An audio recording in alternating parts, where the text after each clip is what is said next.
So before we actually move along, I need to show you guys something, a new concept in Python, which we still haven't looked at, but it's going to be also a very important concept to know. But again, it's a pretty straightforward concept, and it's about if statements.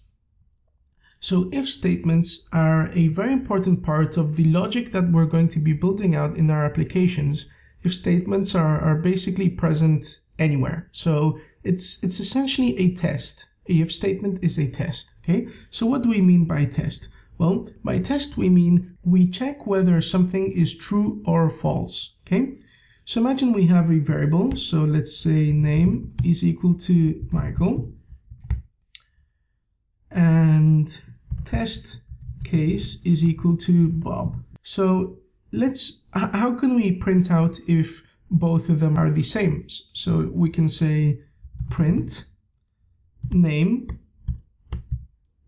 Now we have to use the double equal sign and test it against the test case. Now why do we need to use the double equal sign? Well, if we use the equal sign, so name is equal to test case, all this would do is override the variable name.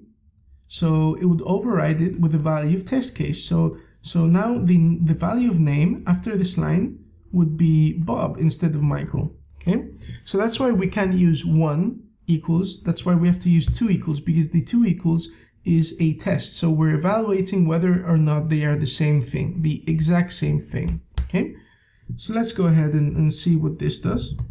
Oops, sorry, Python if statements, and we see it's false because Michael is not equal to Bob. So let's change this to Michael and see what this gives now. And now we see it's true. So essentially, whenever we are comparing two things with the double equal sign, we're saying if they are the same, and the result of this has to be either true or false. Let's create new variables. Number 1 can be equal to 10, and number 2 can be 10.0. Okay, let's print out number 1 is double equal to, so is it equal to number 2? And let's see what this gives. And funnily enough, in Python we get a true, and for Python the 10 as an integer is the exact same thing as 10 as a float. And you know, comparing to different programming languages, if you come from strictly typed programming languages, this may not make sense to you, but in Python, we usually consider the value to be important and not the type of the variable. So the value is 10 in both cases, and it's exactly 10 in both cases. So the number essentially is exactly the same. So what if we added a bunch of decimal places and added a 1, see if this evaluates to true again? And now we see it's false because these numbers are no longer the same exact thing. Okay, so let's try another thing. Let's say this is 20 instead of 10. And now we can say, is number 1 less than number 2? And this should give true, correct? Is it greater than to number 2? False, okay.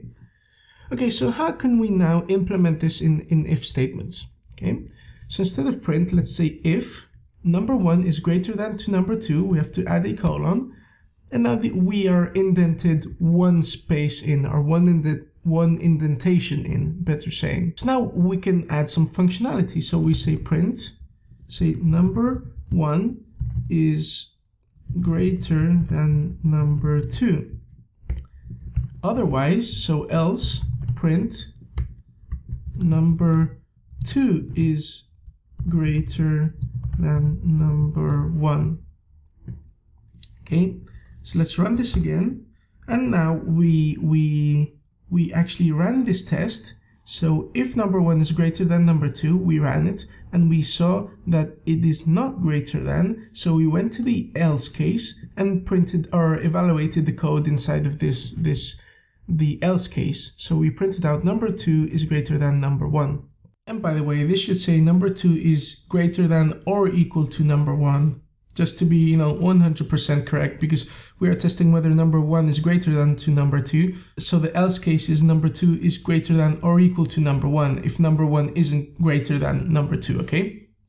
Okay, so let's revert this. And And now we have number 1 is less than number 2. And you know, we should actually change this. So number 1 is less than number 2. And the else case is number 2 is less than or equal to number 1. Let's see what happens. And we see that in fact number 1 is less than number 2. Now, another thing we can test for is to see whether or not a variable is true or false directly. So we can say another variable is equal to false. And we can say if another variable, then print out another variable is true. Otherwise, or else, print another variable is false. Okay. So if we see here, this if statement is essentially the same thing, although we can write it a bit shorter, because if we know that we have a variable that's a Boolean already, we can simply test the variable to see if it's true, right? Remember, whatever we put after the if statements needs to evaluate to true or false. So if the variable already is a Boolean, then we don't actually have to go and say if this is equal to true, because you see even PyCharm is hinting that we can shorten up our expression, okay? So we can simply test if another variable. So if true, then print another variable is true, else print another variable is false. So let's see what happens. And we see another variable is false because we assigned it to false. What happens if we change it to true? Then we see another variable is true. Okay, we can also test if a variable is none. So none is something we will be using, especially when we're trying to retrieve stuff from our database or our data store. When we don't find the element that we're looking for, we are going to return a none. So we can then save this none value to a variable and test whether or not there is something in this variable. So in this case, if we have a none in a variable, we are testing whether the variable has a value. And if it's none, it will go to the else case because we've written if another variable. So if there is something in it, we will go to print another variable has a value, else another variable does not have a value. Okay, so let's see what happens. Okay, so another variable does not have a value because it's a none. Okay, we can also write if not variable to revert this. So now we are testing whether the variable doesn't have a value. So if not another variable. So now we should really exchange the order of these because we have negated the previous test to see whether the contrary is true. So if the variable doesn't have a value, okay, so if not variable. And see, this still gives us the previous case. The same would be for true and false. So if false, then another variable is false, another variable is true, okay?